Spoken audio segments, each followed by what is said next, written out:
Welcome to the podcast, Badass Mother Hustler, where the grit, stress, and the beauty of motherhood and entrepreneurship meet. We'll share the realities and stories of what it takes to make it all work and still be a badass mother. Now here's your host, Maddie Yaka. Hello, everyone. Welcome back to another episode. Today, I'm talking to Jen Evans. She is Badass Mother Hustler to Piper, age 13, and Finn, age 11. And she is the business owner of Jennifer Lillian Wellness. Hey, what's up? I did this last time. I have to unmute your mic. Thank you so much for having me. I'm excited to be here. Yeah. I will say, just in case he ever listens, my son's name is Parker. Oh my goodness. You know what? Okay, everyone. We were chatting yesterday and Jen was at Hershey Park and I thought she said Piper. So Parker and Finn. Goodness gracious. It's cool. You know, I call him all sorts of things, but Piper's not usually one. Mobby. Anyway, all good. All good. Well, I mean, on that note, why don't you tell us a little bit about your family?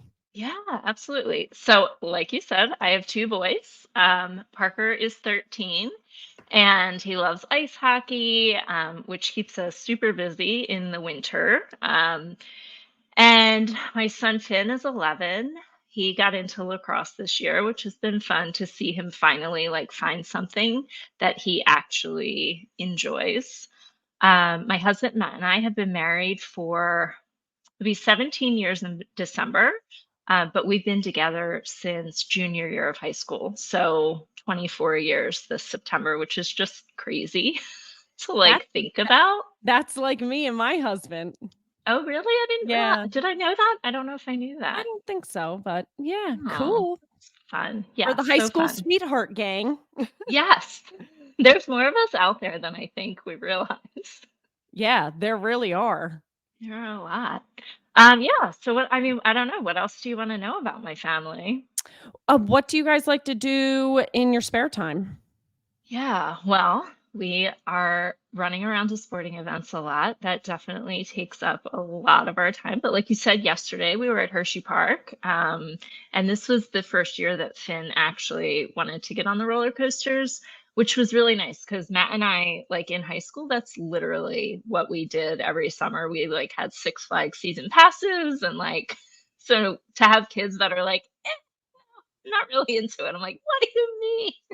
So are you still good with getting on roller coasters?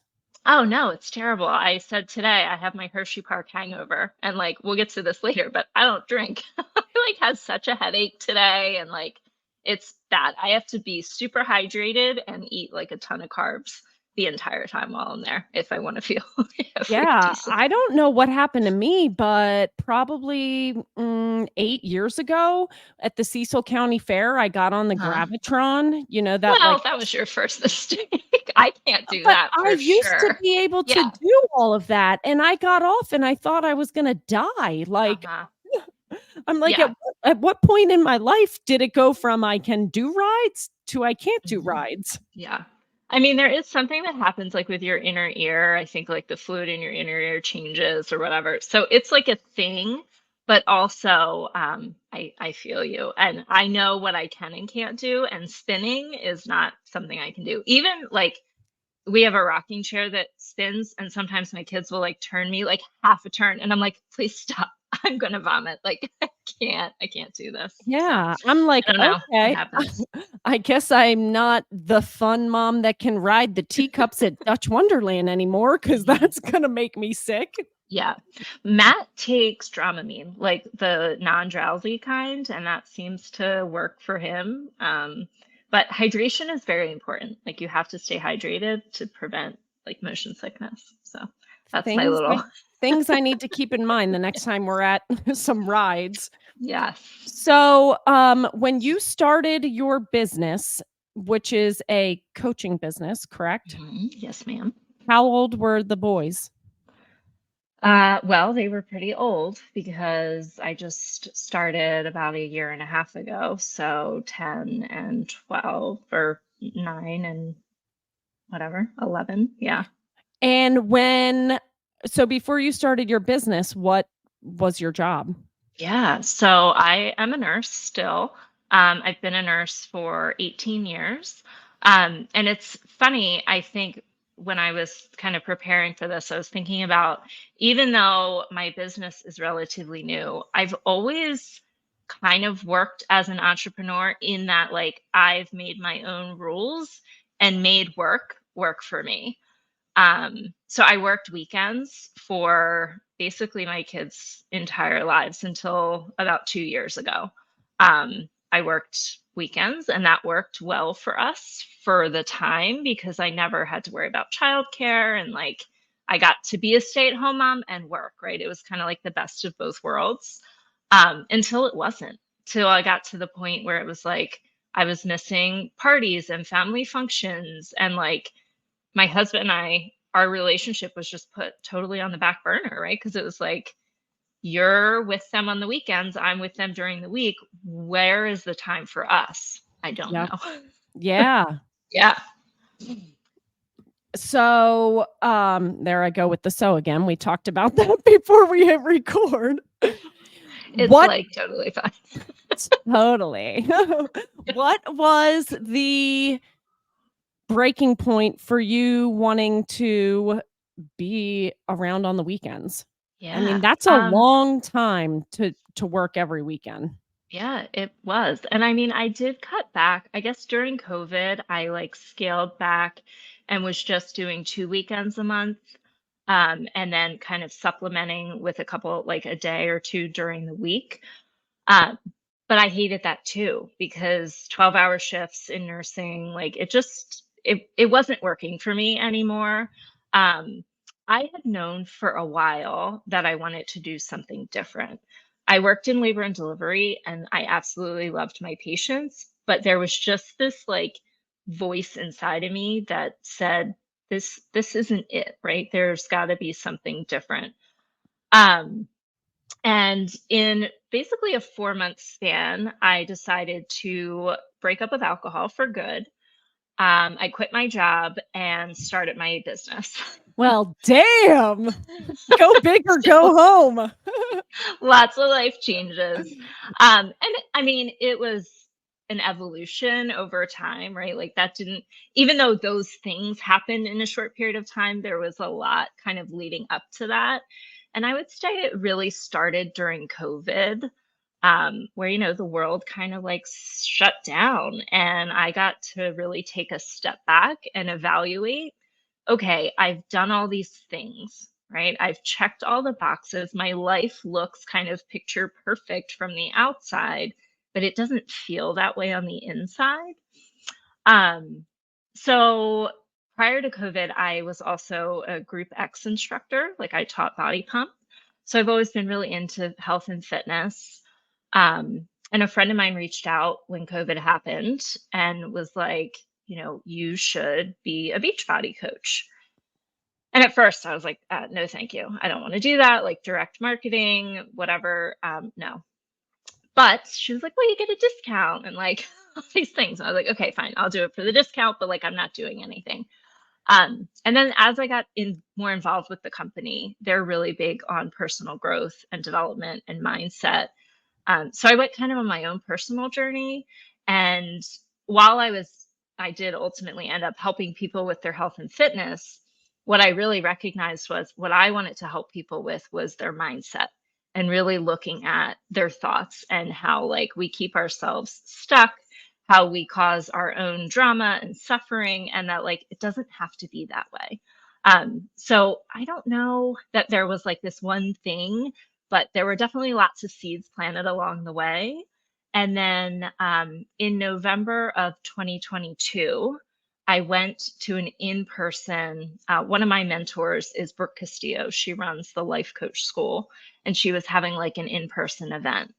And I went kind of thinking, do I want to get certified with her? Like, what do I want to do? Just let's be open to whatever the universe presents. Um, And it was a wake up call for me that, like, first of all, I don't need to spend the exorbitant amount of money that it requires to be certified in her program, and that I can help people now. So I came back from that event and I was introduced to another one of my mentors while I was there, Stacey Bayman, and I like binge listened to her podcast. And one of her big things is networking, just meeting people. So actually, my very first networking event, when I was like, all right, I'm doing this, I'm starting my own business, I don't know what I'm doing, but like I'm going, is where I met you in the bathroom at Health in High Heels. Oh my goodness. Yeah, I forgot that that is the first place I met you. I thought I yes. met you like at the Limitless Women Mhm. sitting at the table at the Right. marketplace, one of those meetings. No, I forgot we I met in the met you in the bathroom. bathroom. So good. Me, you, and April in the bathroom.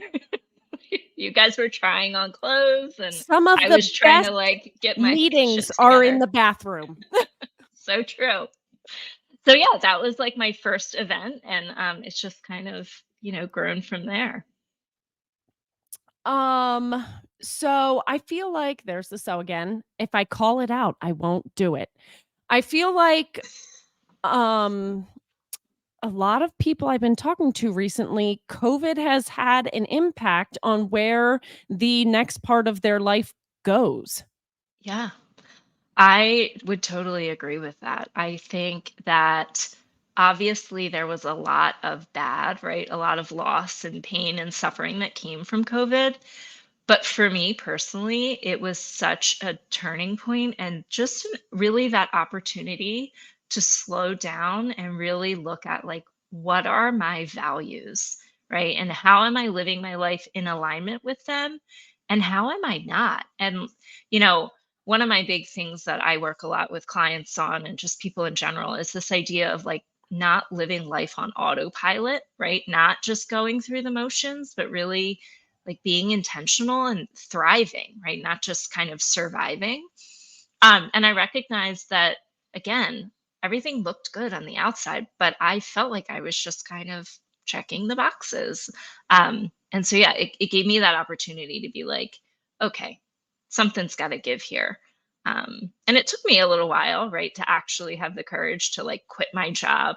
And some would say I did it like a little backwards because I quit my job and then started my business. But it's fine. I do what I want. I like how in the beginning you said that you have the entrepreneur mindset. It Hmm. just it took you a little bit to go that route Yeah. because, yeah, I feel like entrepreneurs all think a different way. It's just the way that we're wired, and that's Hmm. what helps us run our businesses. Yeah. I mean, we have to have a little bit of, um, oomph in order to step out far on that branch and Hmm. go and do something on our own, knowing that there's no one to back us up because we're starting our own businesses. Right. We're putting it all out there. Yeah, when it takes courage and like that willingness to do it scared, right? I don't think at any point is any entrepreneur like, I am 100% ready and this is going to be amazing and perfect. It's like, no, this is going to be messy and scary and feel terrible, but like, I'm going to do it anyway. Yeah. Yeah. Like, and that's the specialness that I think entrepreneurs have. Hmm. Now, Yeah. what was that conversation like when you wanted to pull back from nursing? Well, you quit for a little bit. Hmm. What was Hmm. that conversation like with your husband and wanting to start a business? Yeah, he's amazing. He has been so supportive. Has he had like his fears and his doubts? Absolutely. But again, that willingness to be like, okay, this doesn't feel good, but like, I trust you. I believe in you.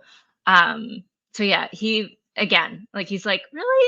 Is that what we want to do? Like, couldn't you do this first and like kind of ease your way in? But I definitely, and sometimes it works out well for me and sometimes it's to a fault, but I'm kind of like all in or all out, right? It's like I'm either going big or I'm going home. So I needed that jump start to just say like, this is it, right? Like there is no safety net. Because I think for me, had I stayed where I was, that would have been that like buffer that would have allowed me to never really try, right? To never really like put myself out there and like say I'm going all in. Cause it's like, well, I don't have to, right? I can like stay safe over here. Even when safe doesn't feel good, it's always what our brains are gonna like default to. Um, so yeah, he was, a little nervous, but definitely supportive.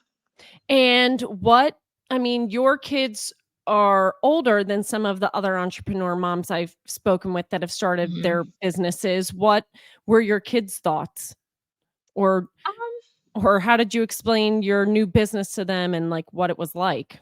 So it's actually really funny. My 11-year-old, he's probably one of my biggest supporters. We, not far into my business, we went to my sister's. She was having like a Super Bowl party, and I had business cards, and he took them and was literally like handing them out to all of her friends, being like, "My mom's a life coach. She can help you with whatever your problems are." That's Just like adorable. going around.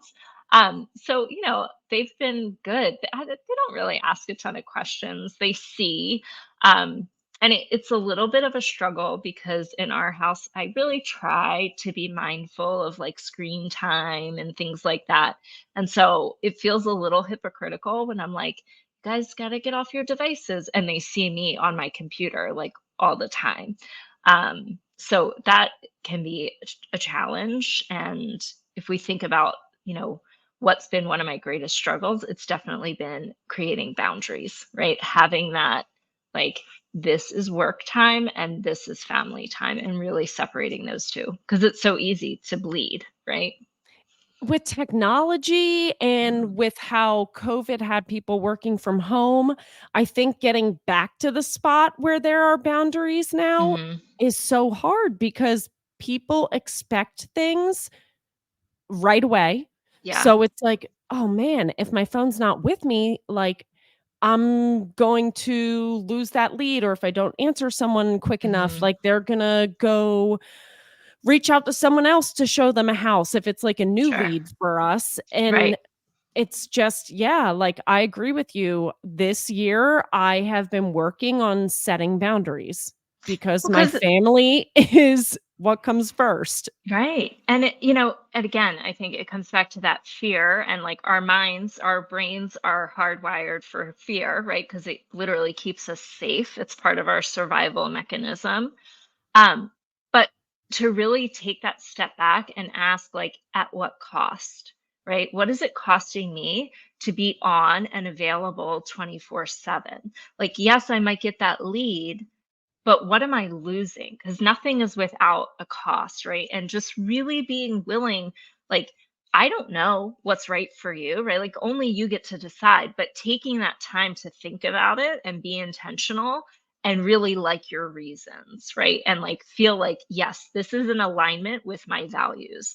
And like you said, if family comes first, then like we have to be willing to draw that line in the sand and know that like our clients are going to respect that, or they're not our clients and like I didn't want to work with them anyway because they have no boundaries, right? And they expect Yep. me to just be at their beck and call. And it's like, that's not the client I want. I don't care how much of a commission or whatever I'm going to get. Like, it's not worth it. Yeah, I mean, for April and I, since we've been in the business almost 4 years now, we have come to the point where we've told people like, "All right, we are available from 9 in the morning till 8 at Hmm. night unless, we're actively negotiating or something." And I would say 95% of the people are super cool with that and they get it, which is Yeah. Well, awesome. and even that is like, that's 11 hours out of your day. That's a big chunk. I think that's Until generous. until that market slows down. Um, so we talked about some of the struggles that you had for your business. What were the struggles building your business also as a mother? Did you come across any? I mean, I think the boundaries thing is the biggest thing as a mom. Some of the other struggles that I've had just in business is more like imposter syndrome, right? Like, am I ready?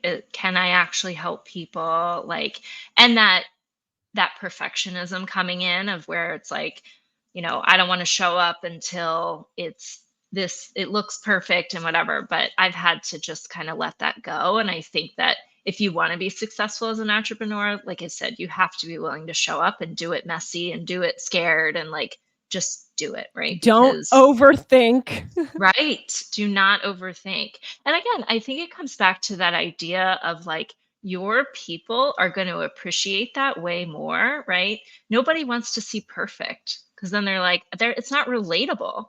Like, I If they wanna can't. see perfect, they can just watch the Kardashians. That is a train wreck. That's not perfect.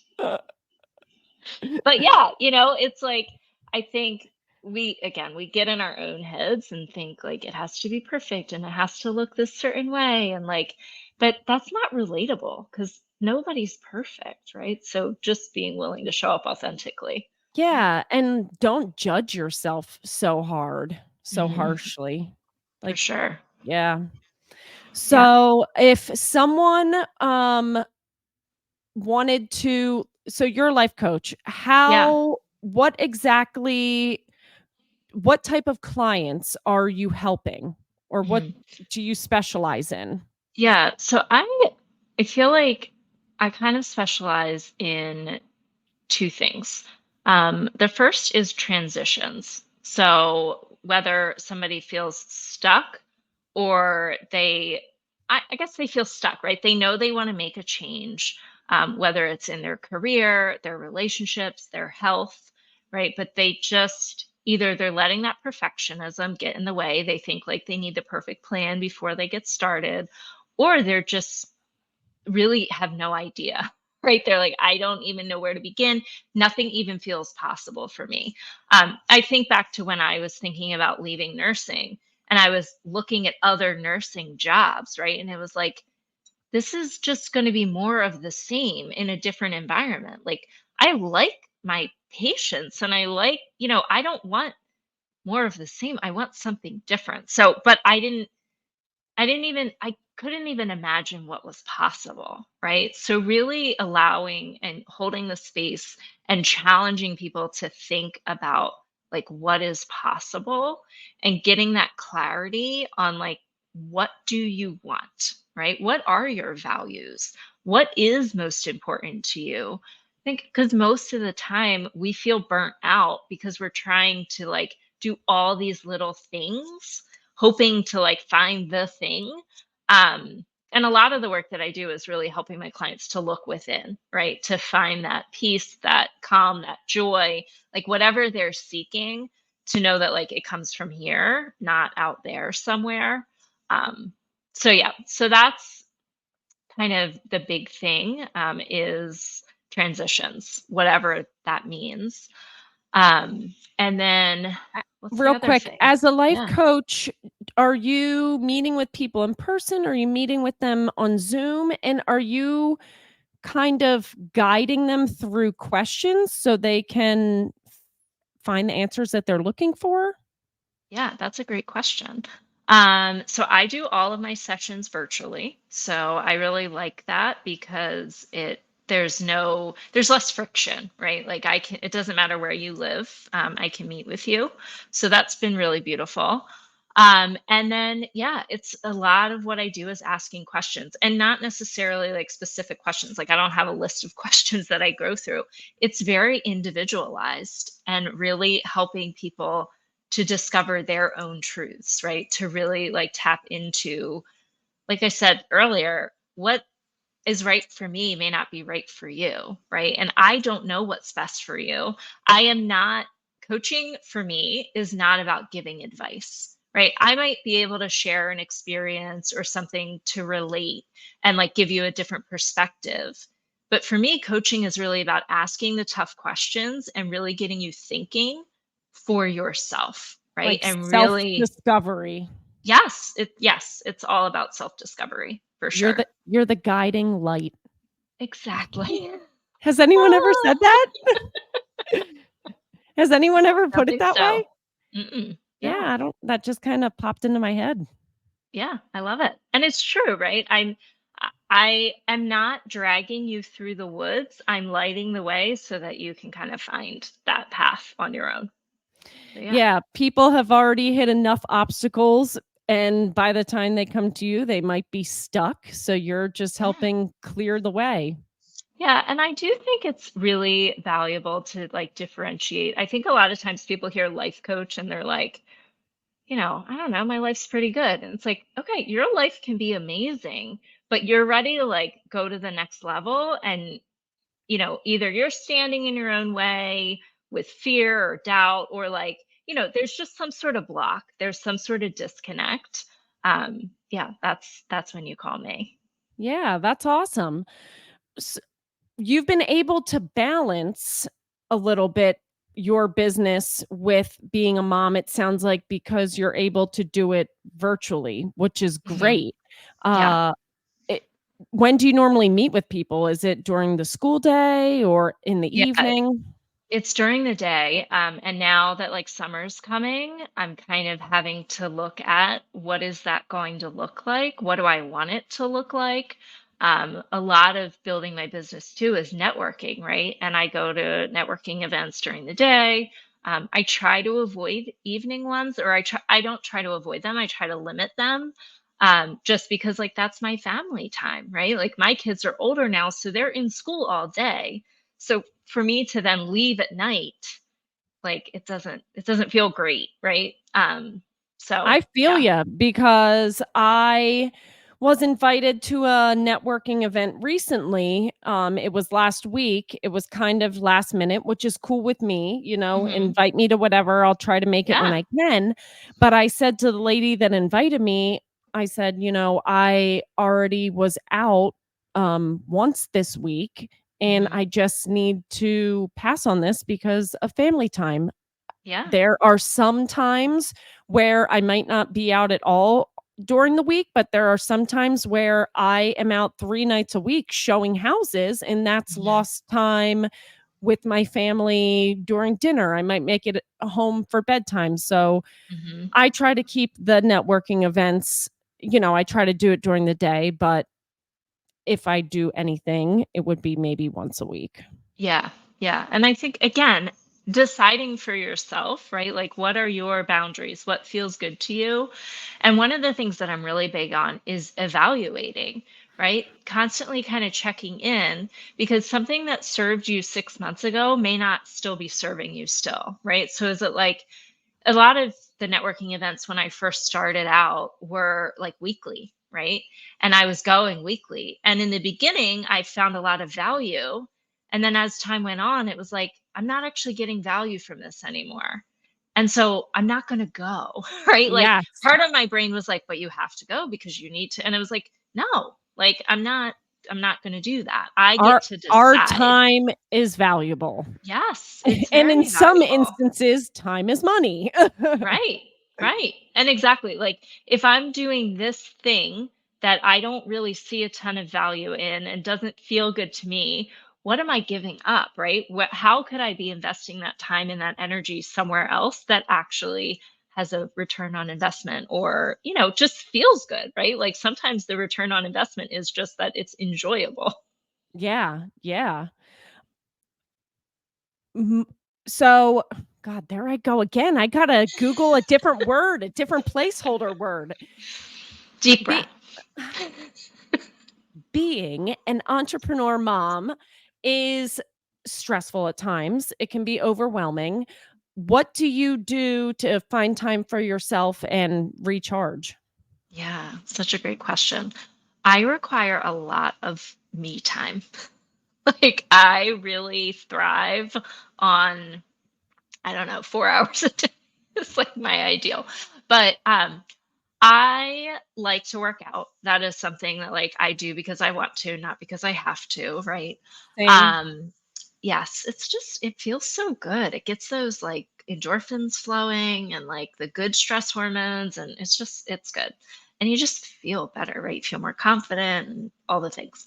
So that's definitely high on my list.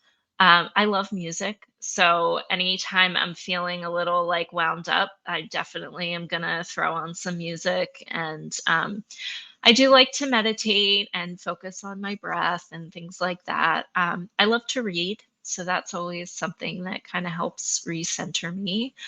It's funny, when I talk about evaluating, when I first was starting out, right, everything I read was like personal development. And it was like, I have to read at least 10 pages a day. Like I was very, and in the beginning, that was great. And it felt really good. And getting into that habit was like amazing. And then at some point, I realized I was in that autopilot, right? I was just going through the motions. And I was like, this isn't bringing me joy anymore. If anything, it's become a source of stress. And so, taking a step back and being like, when's the last time you read a book just for pleasure, right? Like just read like nonfiction or something trashy or, like whatever you like. And it was like finding that balance. And again, checking in different seasons of life and different seasons of motherhood and entrepreneurship. Like they call for different self care activities and different things. So just being willing to like pause and check in. Um, That reminds me that you mentioned me on the phone yesterday that you feel like you had lost yourself in motherhood. yeah. Yes. Was that That at the is. beginning when the kids were younger? And what exactly did you mean by that? Yeah, it's funny. I think it ties in really well to what I was just saying about like what served me, right? In the beginning, it felt amazing, right? It was like, I am a mom. That is my thing. I worked weekends so that I could be a mom, right? Like all the time. And then at some point, it was like I invested so much in that identity that like I lost all my other identities, right? It's like, well, but I'm also a runner and I'm a wife and I'm a sister and like I'm a creative. And, when the boys were much younger for like birthday parties and stuff, I would make my own invitations and like do all my own decorations, right? So I was still using those parts of me. As I got older, it became less about that sort of stuff and just kind of like, I don't know. I don't know where the switch was, but at some point I lost some of the joy in it, right? And it felt like I was just the rule, enforcer and like it stopped feeling fun and And it just stopped. trying to get to the end of the day Yes. and being on autopilot and not really living in the moment, maybe? Yeah. Oh, for sure. Absolutely. That is exactly what happened. And I think that's a really nice segue into, because I was feeling maybe overstimulated and didn't have like the tools or wasn't using the tools, I fell headfirst into mommy wine culture, right? Where it was like, get the kids to bed so that I can pop a bottle of wine. and like, and that became too, for my husband and I, how we connected, right? It was like kids to bed, have some drinks, talk, like all of a sudden all these barriers were down, right? And we got to like connect. But then the next day, I felt lousy. I felt guilt. I felt shame. Like it was like, oh, this, right? And I stayed in that place for a couple years, several years, where it was just like, I knew growing up, my dad was an alcoholic. He still is. My mom has been in recovery for a very long time. But so I've always had this like weird relationship with alcohol, right? Where it was like, I want to be careful because I know what's possible, but Yes. also like it's so culturally acceptable, right? It's so It's normalized. insane. I It's insane. remember I don't watch Channel 10 a whole lot, but the Today Show with, like, Kathy Lee and Hoda, like, I Mhm. would turn it on, and they are drinking wine at, like, 9 o'clock in the morning, You're and like, I'm what's happening? thinking, "What in God's name is going on Mhm. right now?" Yeah. And we're like, it's, I feel like crammed down our throats that like, if you're feeling stressed, have a glass of wine. Feeling happy, feel even happier with a glass of wine, right? It's like the answer for everything is to drink. And when it's like jammed in your face all the time, it's hard to like take a step back and be like, is this actually serving me? Like, is it actually doing what it promises? Maybe like the first glass, but the fourth definitely isn't, right? And after you've had the first, you're not really in control anymore. The wine is talking now. And so it's like I was just in this vicious cycle. And again, losing more and more of myself, right? Feeling more and more numb and kind of disconnected and disengaged from life and not really like showing up and living my life. So like I said, it'll be 2 years in July, where I just said, that's it. I'm done. Yeah. This What isn't serving did me. you feel? Did you come to that conclusion, or did a loved one point out like, "Hey, you're doing too much," or Mm-mm. Yeah, no. From the outside, and like I think even, and this is funny, what keeps a lot of people stuck, and I know what kept me stuck for a really long time, is that I didn't look like I had a problem, right? I didn't present as like a problem drinker. Like I wasn't drinking every night. I could go days, weeks, months even without drinking. There was never like this chemical dependence, but it definitely was a habit and it definitely was like mindless. And once I had like the first, there was there was an off switch for me, right? It was like, one, why not have the whole bottle? Like there Yeah. wasn't this kind of in between. So no, nobody ever said anything. And even when I would tell people like I don't drink anymore, they'd be like, but why? Right? Like you don't have a problem. So that's a big part of just my life mission now is to really kind of normalize that like you don't have to have a problem. If you have that voice in the back of your head that is saying like, this just doesn't feel right. Like lean into that. Get curious and just kind of sit with it and think like what do you want it to look like, right? How could your life be different without it, right? And initially it feels scary. For me, a lot of it was, well, how am I going to socialize, right? Like how am I going to interact? How am I going to just let loose? And it's like I think going back to what we were talking about earlier, that, when you set those boundaries, your clients will find you, right? And you'll detract the ones that like aren't meant for you. And I think for me, the same has been true with alcohol that like when I stopped drinking, I recognized some of the people that maybe I was spending time and energy on, they weren't really my people. Nothing wrong with them, nothing wrong with me, but just like they liked me and I liked them because we were drinking together, Yes. not because we actually had anything in Yes. common, Yep. you Like, know? and now you found your tribe of people that have the Yes. same vibe. Yes, and it's amazing, right? Because social anxiety, I think, is real, but it's real because we're trying to be someone we're not, right? When you get to show up and just be authentically you, you don't need booze or anything else. You get to just be yourself. And sometimes it takes effort, right, to find those people, but like they are out there, I promise. You are not like alone and unique and like nobody will like you for you. Like they're out there. You just maybe have to step outside of your comfort zone to go and find them. And I hope that these are the years that being authentic is going to stick around, because that was a buzzword with social media for the past Mhm, year. Like, oh, like when it comes to business, oh, just like mhm, be authentic on camera and mhm. all this stuff, and you'll find the people. Well, I hope that that is a thing for a while, because we just need to all be ourselves and stop Yes. putting on a front.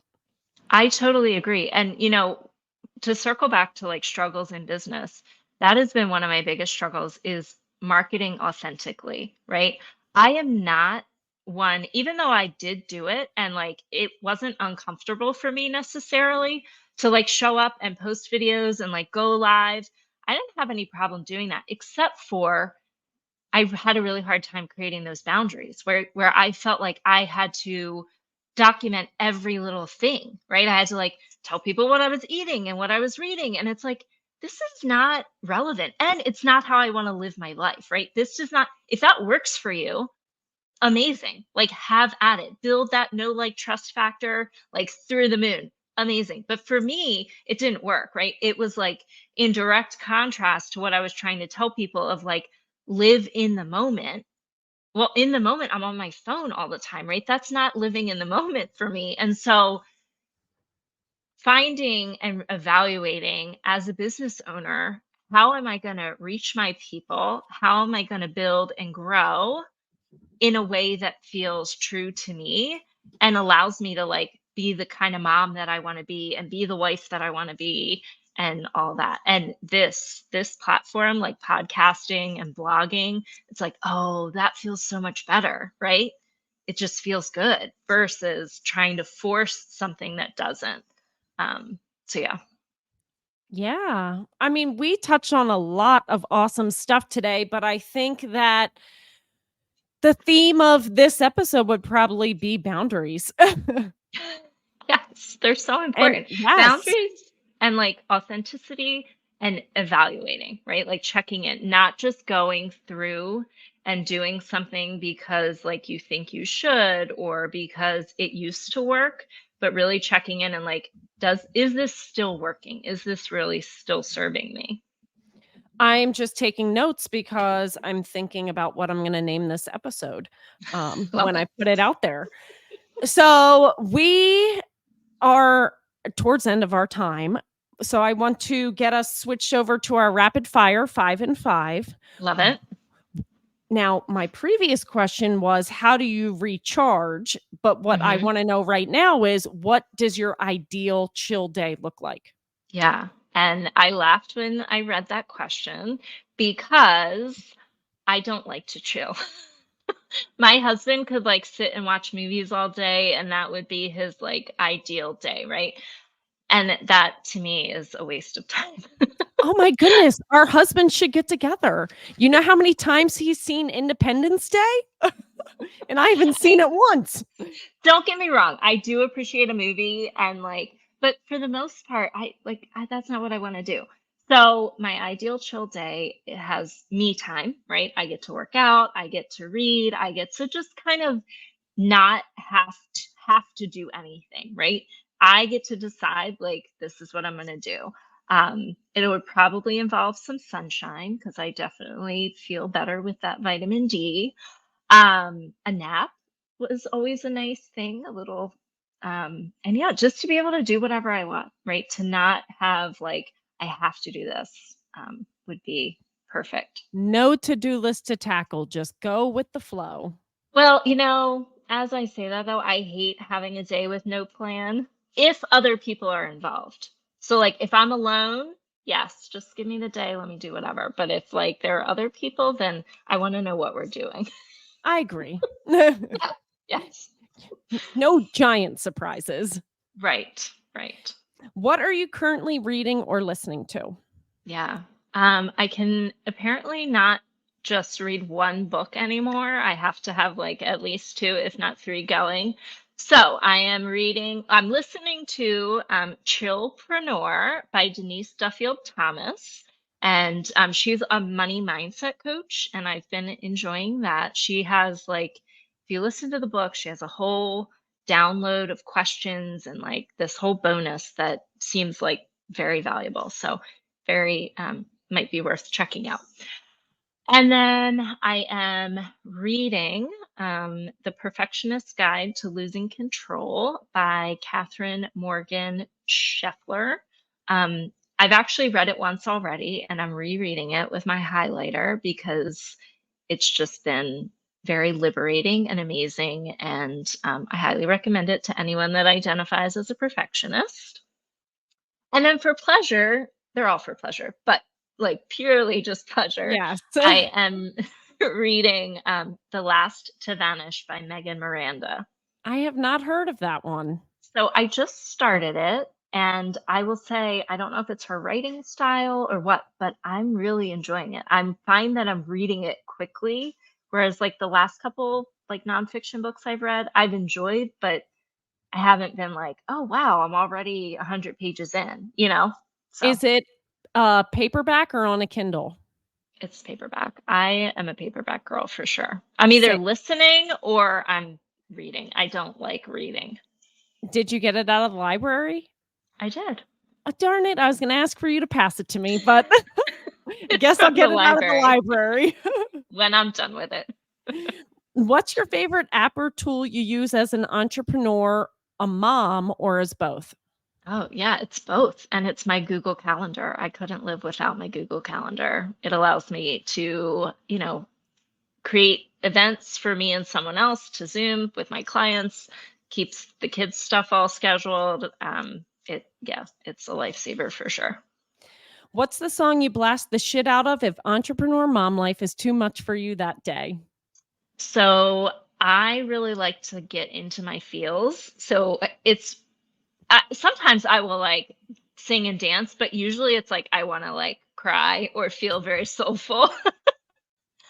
So anything like soulful from Pink or Adele are my go-tos. Pink is a good throwback. And it's funny asking women this question because when I first came up with this question, I thought it would be a lot of like upbeat answers Uh-huh. because I mean, I blast some upbeat songs when I need to Sure. just release. But yeah, I've had like some slower Uh-huh. answers, which is interesting. And I appreciate that. Yeah, I like to get like a little moody and like just Yeah. feel it. And then sometimes if my like go-to like feel good song, if this song comes on, I'm like, oh, it's gonna be a good day, would be Don't Stop Believing by Journey. That's a good one. It's a good one. What's some advice you can give a struggling entrepreneur mom? Yeah, I think stay focused. Choose like one thing. Again, I think we have to do all the things or we're not going to be successful. But trying to do all the things is how we just get burnt out, right? It doesn't lead to success. It leads to overwhelm and burnout. And like you didn't become an entrepreneur to be burnt out, right? You became an entrepreneur because you want quality of life. So choose one thing and do that thing well and evaluate. And, once you've got that nailed down, then like move on to the next thing. Not perfect, right? But just take action on one thing consistently versus trying to do 30 million different things. And enjoy the journey. Like really step back and ask, like, am I having fun? Right? It doesn't have to be easy, but like, am I enjoying this in some way? And if you're not, then it's time to like reevaluate.